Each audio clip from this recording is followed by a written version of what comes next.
निगरान वज़ीर-ए-आज़म का फौजी अदालतों से मुतालिक फैसले के खिलाफ अपील दायर करने का ऐलान। अनवारुल हक आखिर ने कहा, फौजी अदालतों के खिलाफ फैसले पर अपील करने देंगे। कानून में तब्दीली का हक पार्लियामेंट के पास है।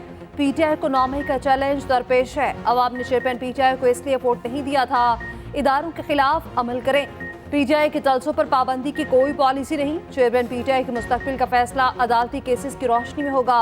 इंतखाबात साफ और शफाफ होने चाहिए। इंतखाबात में लेवल प्लेइंग फील्ड होनी चाहिए। लोगों ने जिसको जो मैंडेट देना है वो दें। ये भी कहा, डेडलाइन खत्म होने के बाद गैर कानूनी तारकीन को पकड़ेंगे। गैर मुल्की जाएं, अपने मुल्क से पासपोर्ट बनवाएं। पासपोर्ट के बाद जिस मकसद के लिए आना चाहते हैं वीजे के जरिए आ जाएं। हम अफगानिस्तान से बिल्कुल रिश्ता नाता नहीं तोड़ना चाहते। भारतीय फौज की वर्किंग बाउंड्री पर बिला इश्तियाल फायरिंग, पाक फौज का मुंहतोड़ जवाब। जफरवाल सेक्टर सियालकोट में भारतीय फोर्सेस के क्वाडकॉप्टर की दरअंदाजी की नाकाम बना दिया गया। भारतीय फोर्सेस ने क्वाडकॉप्टर की दरअंदाजी की नाकामी को कवर करने के लिए पाकिस्तानी पोस्टों पर बिला इश्तियाल फायरिंग शुरू कर दी। पाकिस्तानी फोर्सेस ने भारतीय जारहियत का मुंहतोड़ जवाब दिया।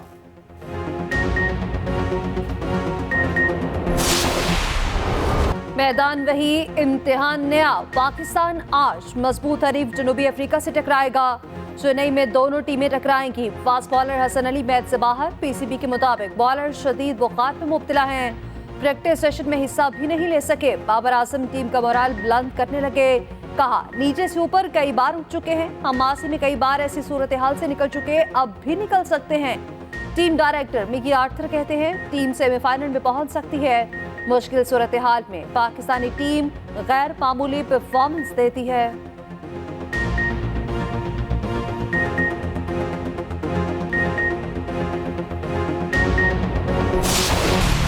फील्ड और अल अजीजिया रेफरेंस में नवाज शरीफ को बड़ा रिलीफ। सजा के खिलाफ अपील का हक बहाल। इस्लामाबाद हाई कोर्ट ने फैसला सुना दिया। दौरान समाअत नैब की अपीलें बहाल करने की हिमायत। नैब प्रोसिक्यूटर ने कहा, अपीलें बहाल करने पर नैब को एतराज नहीं। अपीलें बहाल हुई तो हम दलाइल देंगे। नवाज शरीफ के वकील आजम नजीब तारड़ ने कहा, प्रोसिक्यूटर जनरल एवनफील्ड रेफरेंस में शरीक मुल्जिमान की बरियत का फैसला देख लें, बहुत सारे मसाइल हल हो जाएंगे। जस्टिस मियां गुल हसन औरंगजेब ने मरियम नवाज का हवाला देते हुए गल का लफ्ज इस्तेमाल किया। कहा, जहां तक गल का मामला है उसका इस केस में किरदार नहीं बनता। चीफ जस्टिस ने पूछा, क्या आप नवाज शरीफ की गिरफ्तारी चाहते हैं? नैब प्रोसिक्यूटर जनरल ने कहा, पहले ही बता चुका हूं, बिल्कुल भी नहीं।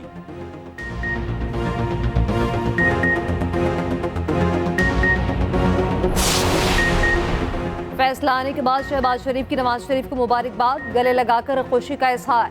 कारकुनान की बड़ी तादाद मौजूद थी। जबरदस्त नारेबाजी। एहसन इकबाल ने हाईकोर्ट के बाहर आकर विक्ट्री का निशान बनाया। शहबाज शरीफ ने कहा कि फैसला निज़ाम अदल पर लगने वाले धब्बे को धोने की तरफ एक कदम है।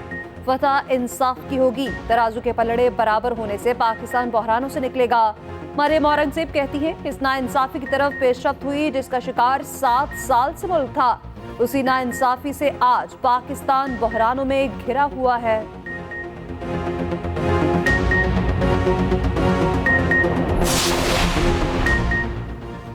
नवाज लाडले के लिए सारे रिलीफ, बाकियों के लिए सख्तियां।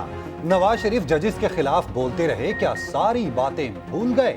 चौधरी परवेज इलाही का शिकवा। कमरा अदालत में सहाफियों से गुफ्तगू में पूछा, क्या स्पेशल इंसाफ सिर्फ शरीफों के लिए है? 5 माह से जमानत पर हूं, फिर भी तंग किया जा रहा है। लाहौर की कचहरी में परवेज इलाही पेश। शुगर मिल्स के मुकदमे में डिस्चार्ज करने का मुकदमा तहरीरी फैसला जारी। कहा, परवेज इलाही के खिलाफ रिकॉर्ड पर कोई मटीरियल मौजूद नहीं। उनके खिलाफ बहुत ज्यादा सबूत भी नहीं। पंजाब असेंबली में गैर कानूनी भर्तियों का केस। परवेज इलाही का 2 रोजा जिस्मानी रिमांड दे दिया गया। नौजवान इदारों के खिलाफ प्रोपेगेंडे का मुकाबला करें। किसी शहरी की सलामती पर समझौता नहीं किया जाएगा। Army chief general Asim Munir कवासे और 2 टोक पैगाम। कहा, हर पाकिस्तानी की हिफाजत और सलामती इंतहाई अहमियत की हामिल है। किसी भी कीमत पर समझौता करने की इजाजत नहीं। हम मजबूत कौम है जिसने अमन के लिए बहुत सी आजमाइशों को बर्दाश्त किया। दहशतगर्दी की लानत का बहादुरी से मुकाबला कर रहे हैं। ISPR के मुताबिक 25वें नेशनल सिक्योरिटी वर्कशॉप के शरका का GHQ का दौरा। शरका से खिताब में जनरल आसिम मुनीर ने कहा, अवाम के मुसलसल ताउन से कामयाबी हमारा मुकद्दर होगी। दानिश्वरों और सिविल सोसाइटी की ज्यादा जिम्मेदारी है। शरका को गैर कानूनी सरगर्मियों से रोकने से मुताल्लिक ब्रीफिंग दी गई।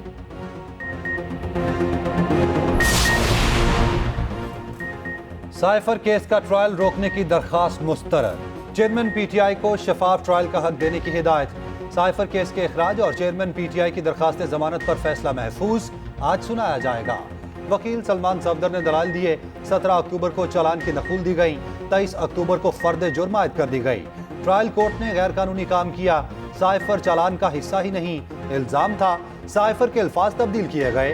अब ना तो तब्दील शुदा और ना ही असल साइफर हमें फराहम किया गया। जिस तरह से फर्द जुर्म आयद किया गया ये काबिल कबूल नहीं। साइफर केस का तो अभी से धड़न तख्ता हो गया। हमें पता ही नहीं किस चीज की बुनियाद पर फर्द जुर्म आयद की गई। ट्रायल कोर्ट ने कहा जैसी भी दरखास्त लाएंगे मुस्तरद कर देंगे। अदालत ने पूछा किधर लिखा है।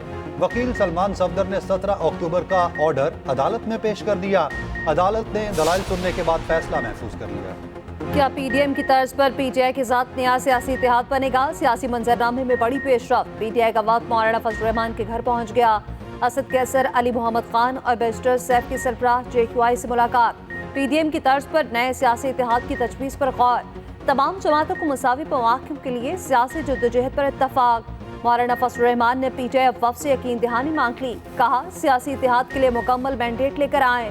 पीटीआई वफ़द ने सियासी इत्तेहाद के लिए चेयरमैन से मुशावरत का वक्त मांग लिया। नए इत्तेहाद में पीपल्स पार्टी समेत दीगर जमातों को भी शामिल किया जाएगा। दोनों पार्टियों की फिर मुलाकात होगी। पीटीआई और जेक्यूआई की मुलाकात मोहम्मद अली दुरानी की कोशिशों से मुमकिन हुई। मीडिया से गुफ्तगू में असद कैसर ने कहा मुलाकात में सियासी बातचीत नहीं हुई। सहाफ़ी ने पूछा मुलाकात में चेयरमैन पीटीआई की मर्जी शामिल थी? असद कैसर ने जवाब दिया हम सब की मर्जी शामिल थी।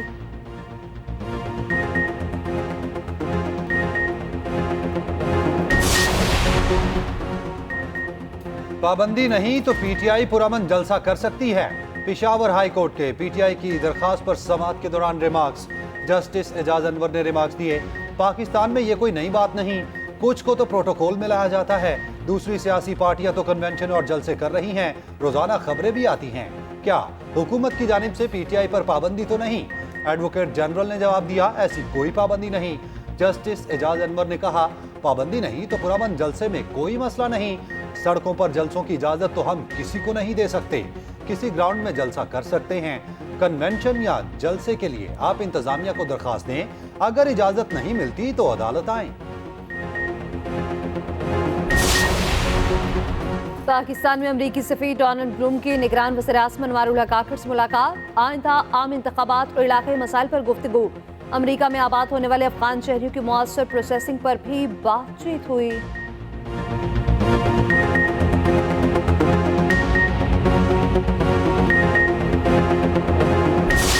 इसराइल ने आलमी ताकतों को भी कुछ न समझा। फ़लस्तीनियों से उनकी सरजमीन छीनने की खुली धमकी। गजा खाली करने का कह दिया। फ़लस्तीनियों को जनूब की जानिब जाने की हिदायत। गजा में सेहत का निज़ाम मुकम्मल नाकारा। मज़ीद 15 अस्पतालों को मजबूरन बंद कर दिया गया। आलमी इदारा सेहत की फौरी इंसानी इमदाद की अपील। इसराइली अफवाज की हटधर्मी फिर वाज़ेह किया गजा को तेल का एक भी कतरा नहीं दिया जाएगा। फ़लस्तीनी वज़ारत सेहत के मुताबिक इसराइली बमबारी से 900 बच्चे समेत 1600 लापता होने की इत्तलात हैं।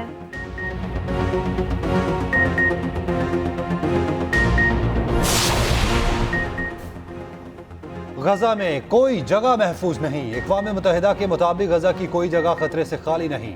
इसराइल हर तरफ से हमलावर है। तुर्क सदर रजब तैयब एर्दोगान ने कहा गजा पर इसराइल के हमले कत्लेआम की सतह पर पहुंच चुके। आलमी बरादरी की खामोशी इंसानियत के लिए बाइस शर्म है। सऊदी अरब ने कहा बैनुल अक़वामी बरादरी हमले रोकने के लिए इक़दाम करे। फ़लस्तीनियों को इमदाद और अद्वियात फराहम की जाएं। सलामती काउंसिल का एक और इजलास बेसूद। गजा से मुतालिक अमरीकी करारदाद चीन, रूस और इमारात ने मुस्तरद कर दी। रूस की करारदाद को अमेरिका और बरतानिया ने वीटो किया। पाकिस्तान को फ़लस्तीन की सूरत हाल पर गहरी तशवीश। तर्जुमान दफ्तर खारजा ने कहा इसराइल फ़लस्तीनियों की नस्ल खुशी कर रहा है। गजा पर वहशियाना बमबारी की मज़म्मत करते हैं। तवक्को है जनरल असम्बली के इजलास में जंग बंदी पर पेशरफ्त होगी। पाकिस्तान गैर मशरूत जंग बंदी चाहता है। फ़लस्तीनियों के हक में दुनिया भर में रैलियां। फुटबॉल मैचेस में भी नारे बुलंद। यूएफा चैंपियंस लीग के मैच में शायकीन ने फ़लस्तीनी परचम लहरा दिए। टोरंटो में मिस्री गुलकार ने कॉन्सर्ट के दौरान फ्री पैलेस्टाइन के नारे लगवाए। इराकी शहरी भी मुतहद, इसराइल के लिए जाने वाले तेल के ट्रकों को रोक दिया। बरतानिया, उर्दन, ईरान समेत कई ममालिक में रैलियां।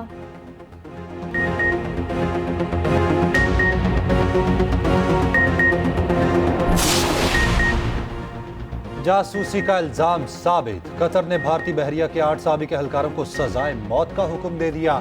भारतीय वजारत खारजा ने सजाओं की तस्दीक कर दी। भारतीय एहलकार कतर के खिलाफ इसराइल के लिए जासूसी करते थे। भारतीय एजेंसीज जासूस एहलकारों को मुसलसल मदद फराहम करती रही।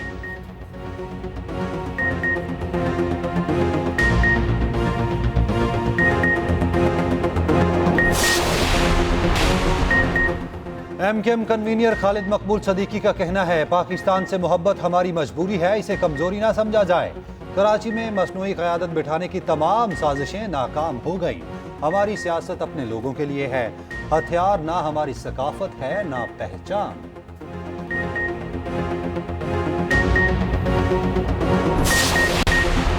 जजेस के खिलाफ ज़ेर इल्तवा शिकायत, सुप्रीम जुडिशल काउंसिल का इजलास बुला लिया गया। चीफ जस्टिस काजी फैजीसा की ज़ेर सदारत इजलास सुबह 11:30 बजे तलब। जस्टिस सरदार तारिक मसूद और जस्टिस इजाजुल एहसन बतौर रुकन शिरकत करेंगे। Chief justice Lahore high court और बलूचिस्तान हाई कोर्ट भी शरीक होंगे। जस्टिस बज़ाहिर नकवी के खिलाफ शिकायत पर जस्टिस सरदार तारिक अपनी राय काउंसिल को भिजवा चुके हैं।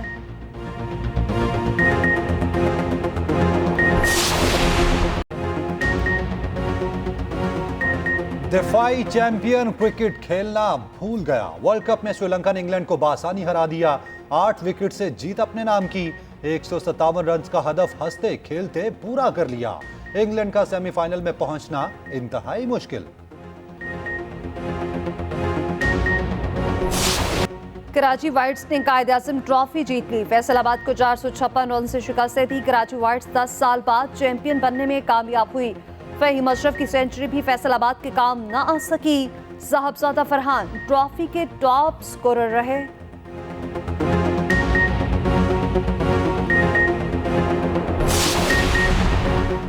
फलस्तीन का रोशन मुस्तकबिल भी इसराइलियों का निशाना।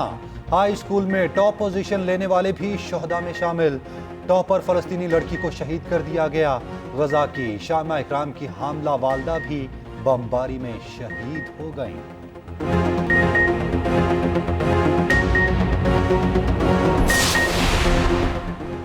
कराची में बच्चे चिड़ियाघर के जानवरों को देखकर बेहद खुश। जानवरों की पेंटिंग्स बनाई। सरकारी स्कूल के बच्चों को चिड़ियाघर का दौरा कराया गया।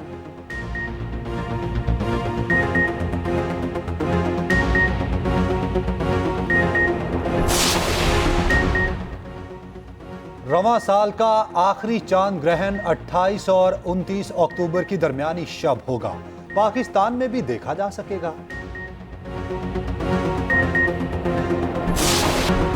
इसे कहते हैं डॉलर्स की बरसात। चेक रिपब्लिक के यूट्यूबर ने सबको हैरान कर दिया। हेलीकॉप्टर से 10 लाख डॉलर लुटा दिए।